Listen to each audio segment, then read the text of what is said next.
Hi everyone. I hope you can see me now. I'm using a different technology than last time.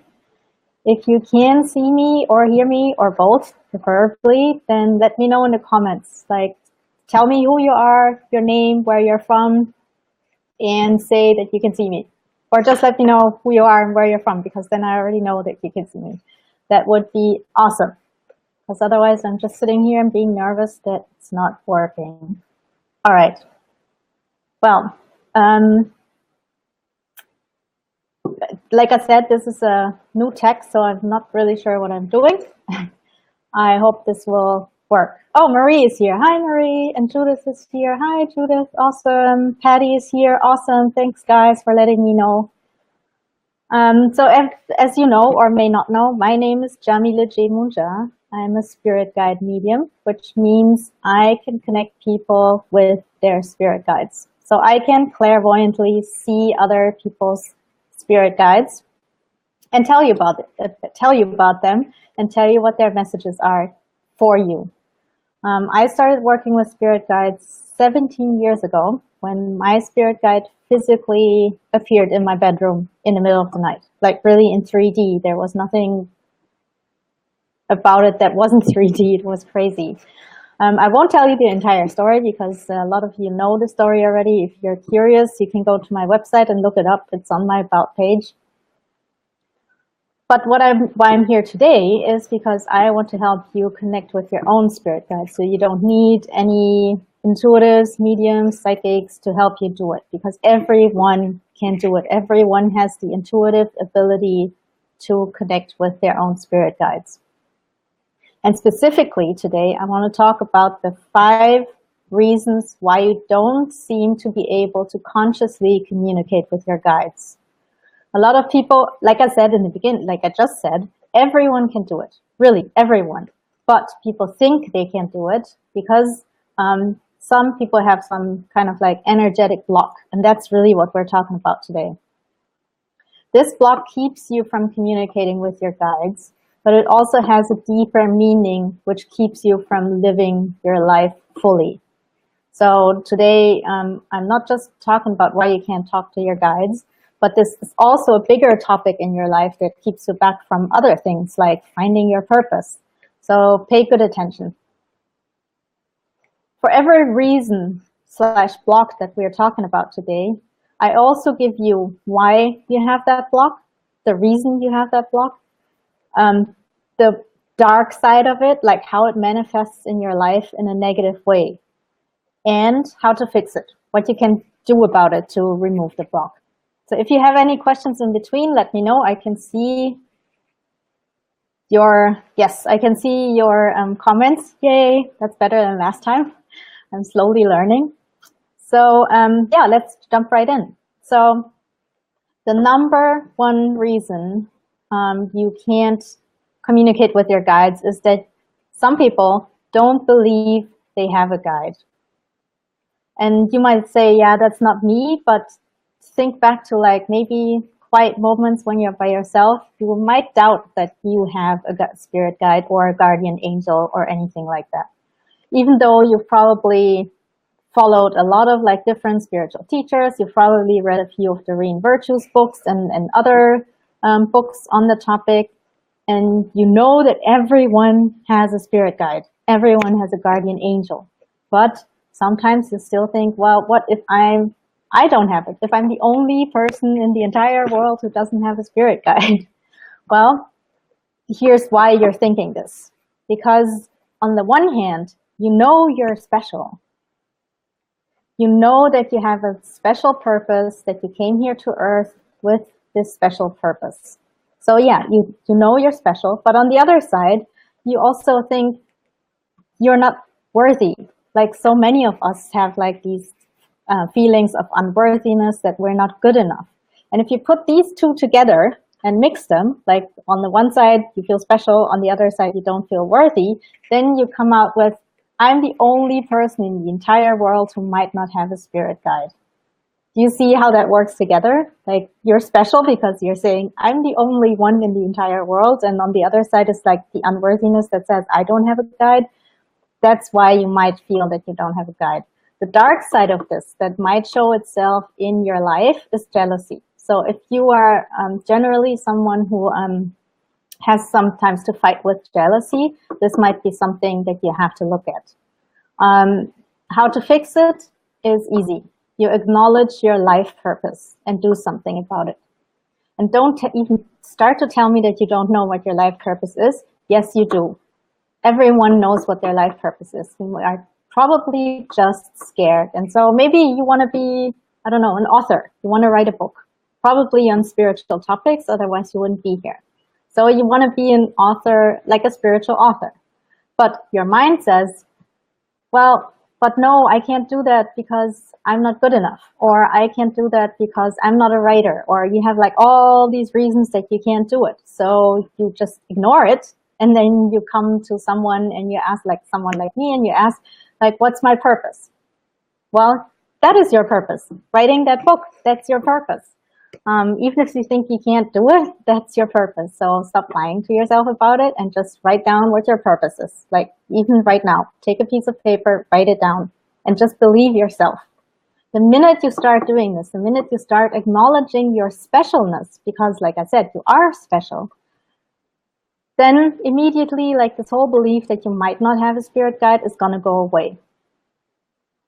So that was the first reason you might not be able to connect and communicate with your spirit guides consciously. Another reason is that you didn't ask. And I forgot something. Hold on. There. Yes.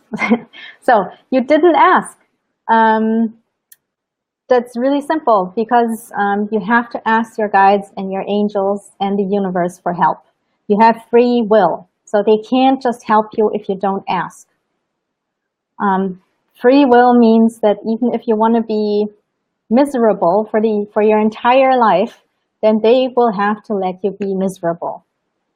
So you have to go ahead and really sit down and know what you want. For example, you want to live your life purpose and do something about it, then you have to sit down and talk to your guides and say, listen guys, I think my life purpose is to write a book about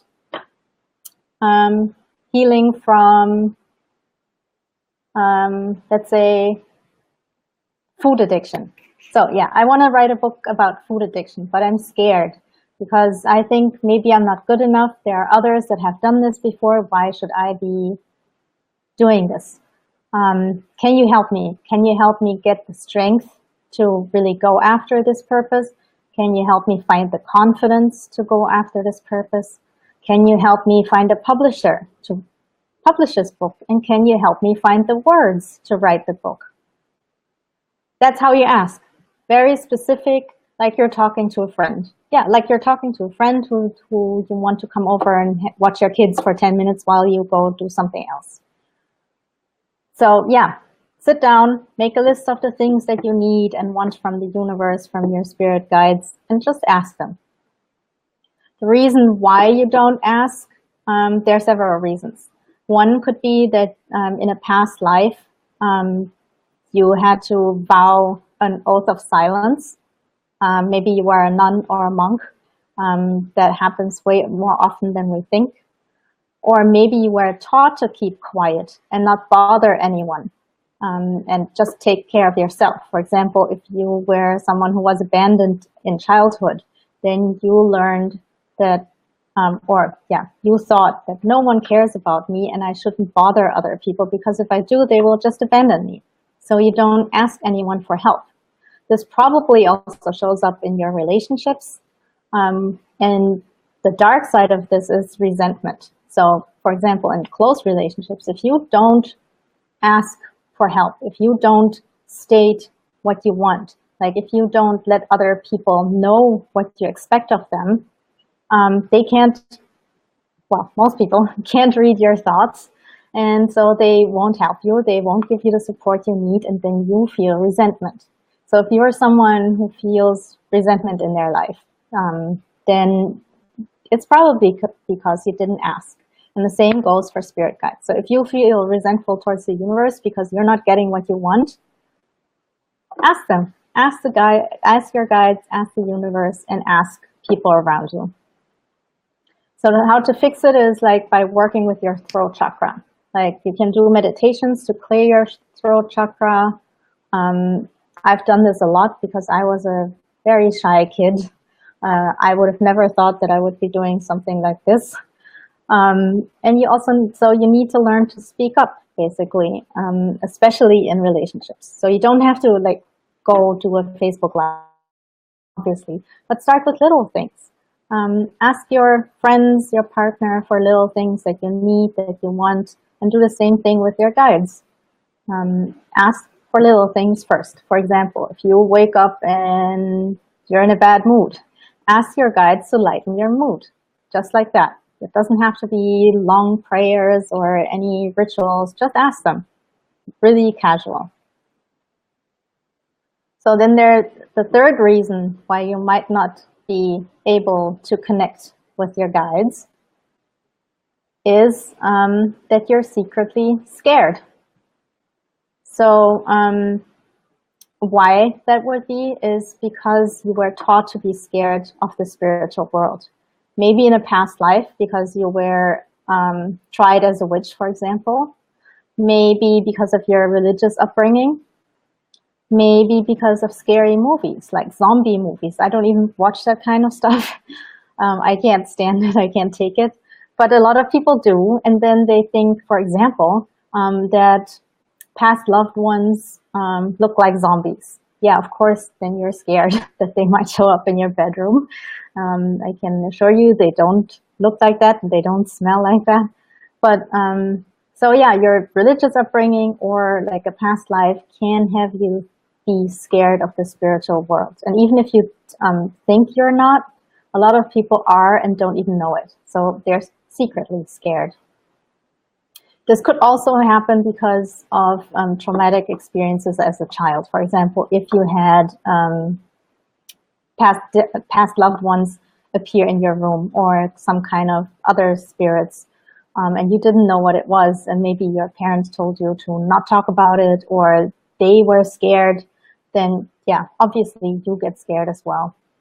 So the dark side of this, how this can manifest in your life as well, is basically a life in the shadows. You try to constantly hide your light so no one can see you. Because if you let your light shine, then the spirit world will see you, and it does attract spirits that want to talk to you. And if you're afraid of that, then you are basically trying to hide.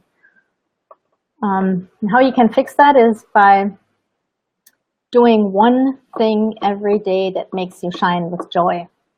Because if you do something that you really, really enjoy, be it painting, be it being out in nature, be it dancing, whatever it is, baking, cupcakes, whatever it is, if you do it, then your light starts shining and you can feel it. Like close your eyes for a second, like right now, close your eyes. And remember something that you really like doing. If you can't think of anything, think back to your childhood. Think about what really made you giggle and feel alive and joyful and made you jump around. Go do that again. Even if it's like running through the fields, just do it again. Feel how you light up. And then you can also see like when you light up that you get scared a little bit maybe. And once you get scared, just like stop, take a really deep breath, and then just ask Archangel Michael to come and be with you and take away the fear. And then you go do something else the next day, also something that lights you up. And the more you train to let your light shine, the more you will see that there's nothing to be scared of, that it won't attract anything scary, that it will only attract love and more light. So that's how you basically get rid of that block. And then the fourth reason, the fourth reason that you might have a hard time communicating with your guides and hearing your guides is that you're focusing on the wrong clair. So I hope you already know about the 6 clairs. If not, I'll explain it real quick. You have clairvoyance, which is clair seeing. So that would be seeing spirit guides either outside of yourself or in your mind's eye, which is most of the time. Like, here's your third eye, this is where you see it, but in your mind. So don't think that if you don't see it outside of yourself, that it's not real. It is real if you see it inside your mind. Then you have clairaudience, which is clear hearing. Again, some people hear things outside of themselves, like some people will wake up in the morning or at night before they go to bed, they hear someone calling their name, although they know no one's there. That's clairaudience. That's your spirit guides. Could be a past loved one, could be an angel. Then there is clairsentience, which is clear feeling, which means you're an empath, basically, and you feel things. So if you suddenly feel a wave of love, or maybe even you're somewhere and you feel kind of like, oh, I shouldn't be here, this is kind of dangerous, then always listen to these feelings. Then there's also claircognizance, which is you just know things. These are often people who are like brainy people, entrepreneurial people. This happens when you just suddenly have an idea and you don't even know where it's coming from. It's just there. It's suddenly in your head. If you have these kinds of thoughts that just pop into your head, then you're claircognizant. And then you also have clairscent, which is clear smelling. So maybe you suddenly smell a certain flower, like violets. A lot of people smell violets. That could be that either that was your grandma's favorite perfume and it means she's around, or maybe it's the angels, or maybe it's one of your other guides, or maybe you smell your grandfather's pipe or something like that. So then you're clear. How do you say that? Well, then clairscent is is one of your clairs. And then the last one is clairgustance, which is when you taste things. So maybe you can taste your grandma's cookies that she always made. So, but back to like the reason why you might not hear or be able to connect to your guides, that you're focusing on the wrong clair, is that you might have read books by other people. Again, maybe you've read Doreen Virtue's books, and she is a clairvoyant. So she talks about like how she saw an angel, or how she sees people's angels. And you think, well, I don't see them. And you totally discount your own experiences. Maybe you feel them. Maybe you feel this wave of love, and that means the angels are around. And maybe you feel your wolf. You just feel that a wolf is nearby, and that is your totem animal. So don't discount that, and figure out your own clair. So why are you focusing on the wrong clair? Like I said, you go by other people's experiences. And that's totally understandable, but you have to focus on your own experiences and see how it works for you. So the dark side of that is when you constantly compare yourself to other people. Again, you see other people, let's say on TV, and you want to be like them. If this is a problem in your life, then you're probably focusing on the wrong clair when it comes to spirit guide communication. And how you can fix that is by being mindful. Pay attention to your senses in your daily life. Because if you are someone who's usually, like in your daily life, very visual, then you're probably a clairvoyant. If you're someone who, for example, is much better at learning things through hearing, then you're obviously a clairaudient. So the more you pay attention to how you use your senses and which sense for you is the most important one, the easier for you it is to figure out your main clair, and then you can focus on that and see how your spirit guides communicate through your main clair, because they know what your main clair is and they know how to communicate with you. You're just not paying attention. And then there's the last reason why you're probably not being able to communicate or hear your guides is because you're trying too hard. That's probably the reason that most people have, because we really, really, really want to connect with our spirit guides. And then we sit there and we're like, ah, and it's not working. Well, no wonder. You need to relax. You need to take it easy. Otherwise, like I said, you're going to be like this, and that doesn't work. So yeah, why are you trying too hard? Probably because you're a perfectionist and because you're afraid to get it wrong or to make it up.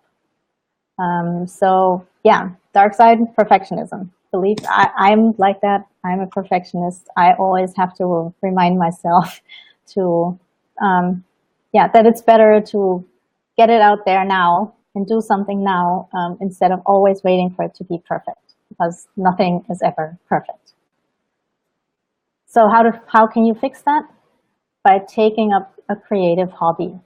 Easy. And you know why? Because if you, let's say, paint or you start singing, and it doesn't matter if you are good at it. You don't have to like go on stage. You don't have to do an exhibition, just for yourself. Because if you take up a creative hobby, you learn that making mistakes is normal. I learned this for a while in my 20s. I was an artist. And I really learned that when I drew and I made a mistake in the beginning, I was like, oh no, now I have to start all over again. But I just made myself continue with it. And then I saw that even though I thought it was a mistake, in the end, it wasn't, because then it became something else. I thought I was going to draw, whatever, a cat. And then I made a mistake and I was like, oh, damn, now it doesn't look like a cat. But I just kept going, and in the end, maybe it looked like it became a house. So that's how I learned to trust spirit, because I would just let spirit guide my hand and see what happened. And that helps with trying too hard. So yeah, these are the 5 reasons. I hope that was useful to you. I hope now you also know how to fix that. If you have any questions, let me know, like in the comments, so I can see your comments. Let's see, and I know there's a little lag, so I'll wait a little bit. Marie says, I do too. I think she's talking about the perfectionism. Yeah. Recovering perfectionist here. All right, Marie says, I am clairvoyant, and previously I have heard spirit, but it comes from inside. But I find now I can't feel. Wait, but I think it means now I can't feel them talking. So should I concentrate more on the feeling? Yes. So if you, because the thing is, like, these clairs can change throughout your life. So if you were clairvoyant first and now you feel you're more leaning towards the clairsentient, then focus on that, absolutely.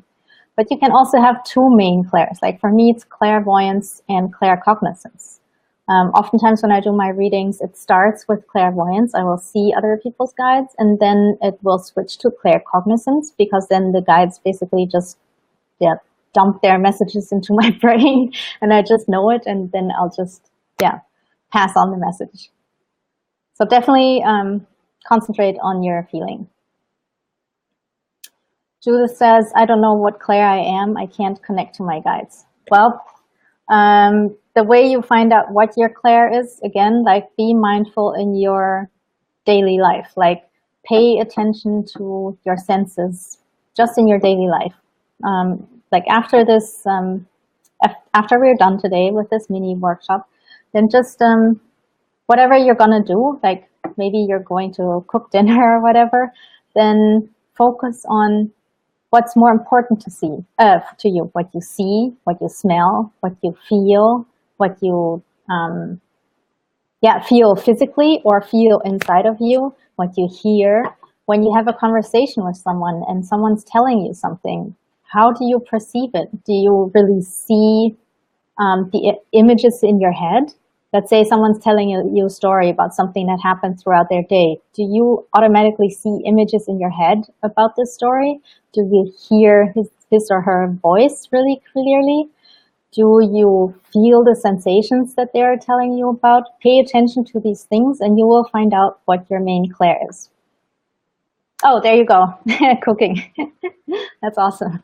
So there, yeah. If you're, for example, you can also look at what your hobbies are. If you're someone who loves cooking, then you're probably someone who's like who has a strong sense of clair gustance. So that's a clear tasting. If you're an artist, then you're probably clairvoyant. If you're someone who loves music and listens to music all the time, and maybe you're a musician yourself, then you're probably clairaudient. If you're someone who's a teacher or someone who reads a lot or loves to write, then you're probably claircognizant. So it's not that hard to find out. Do the chakras matter? In what sense? Do you mean for the clairs or for the communication?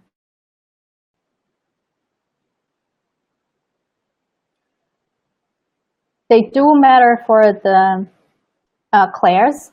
For example, if your 7th chakra is blocked for some reason, then your claircognizance is also blocked. If your 3rd eye is blocked, then your clairvoyance is also blocked. So it's always good to do like chakra clearing meditations, chakra clearing exercises, that kind of stuff. So that always helps. Always, always, always. Like I try to do, when I do my meditation, I try to do it every day. Then I always try to balance my chakras. So I will connect to the earth and to the sky, and then I feel like this column of light going through my body, and that aligns my chakras. So you can never go wrong with aligning your chakras and clearing your chakras. So yeah, any more questions so far?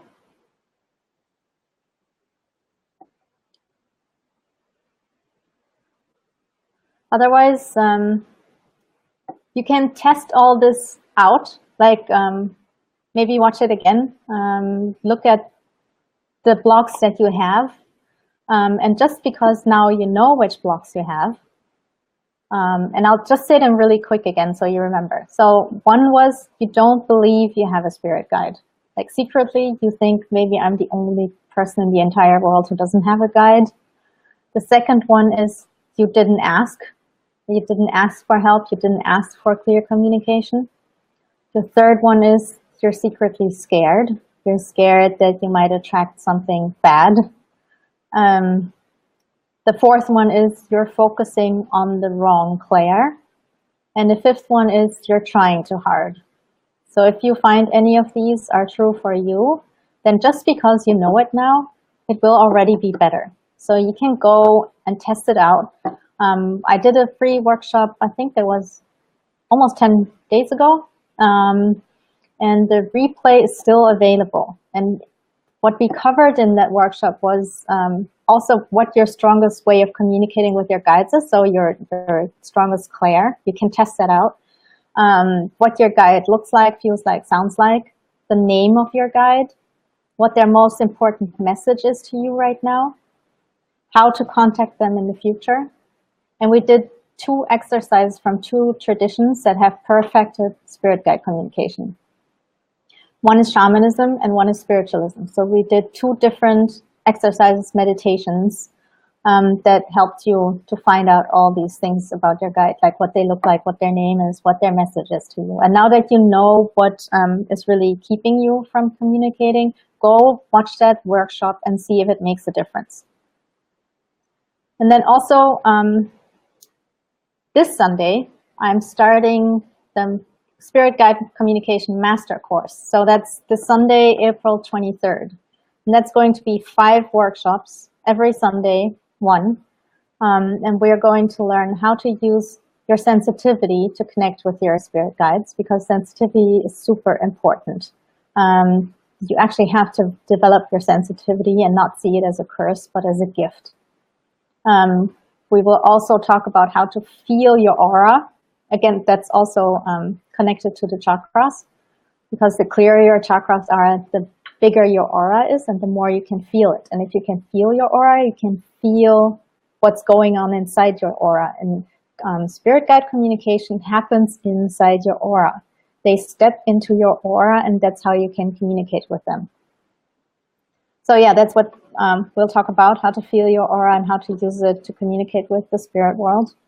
Also, how to raise your vibration, because spirit guides exist on a higher vibrational level in the universe than we do as humans. So we have to raise our vibration. They have to lower theirs a little bit so we can communicate with each other. And how to raise that your vibration, that's what we're also going to talk about in the master course.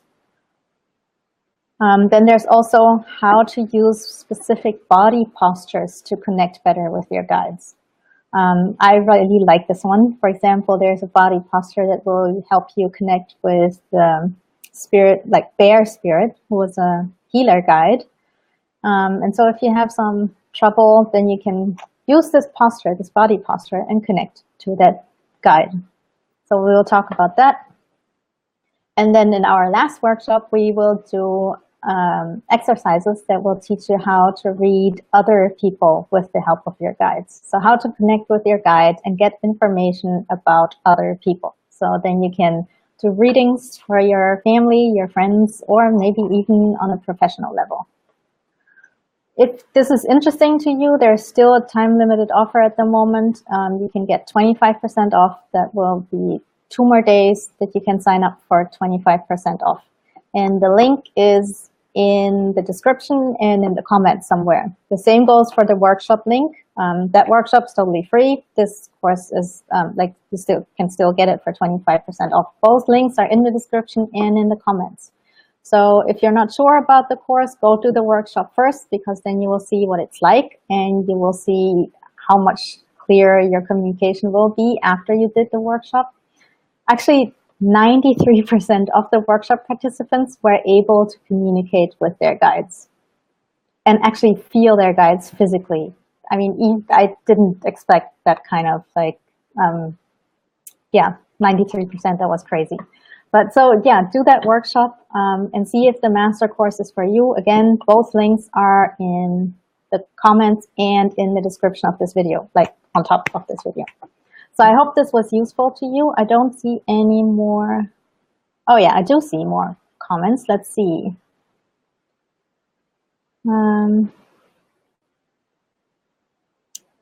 You're welcome, Marie. I'm happy that this was useful. Judith, you're very welcome. Alex says, I've been feeling lots of pressure in my third eye lately. Well, that only means that it's opening up. I have that all the time when I meditate. I always feel like this pressure coming on, and it gets stronger and stronger and stronger. And then at some point it feels like it kind of like the pressure kind of pops. And then I feel myself like go much deeper into the meditation. So yeah, they're definitely working on my third eye as well. Yeah, Marie, definitely go watch it and have a look at the master course and see if it is for you. Judith, awesome. You're also going to watch it. And Marie says, it's too expensive for you right now. Well, maybe I can see if I can do a payment plan. Would that help? Let me know. I'm not sure if that's possible, but I can look at it. I could do like 2 payments or maybe 3 payments. All right, so everyone, thanks for coming. I had a lot of fun. I really like doing these Facebook Live events. Judith also wants to do a payment plan. All right, well, I'll look into it. And I'll do that right now, or at least like in the next few hours. And I'll post, like I'll leave a comment here in the video and I'll tag you. Then you can, I think I can make it happen somehow. We'll see. All right, guys. You're very welcome. All right, guys. Thanks for coming, and I'll see you next time. Bye.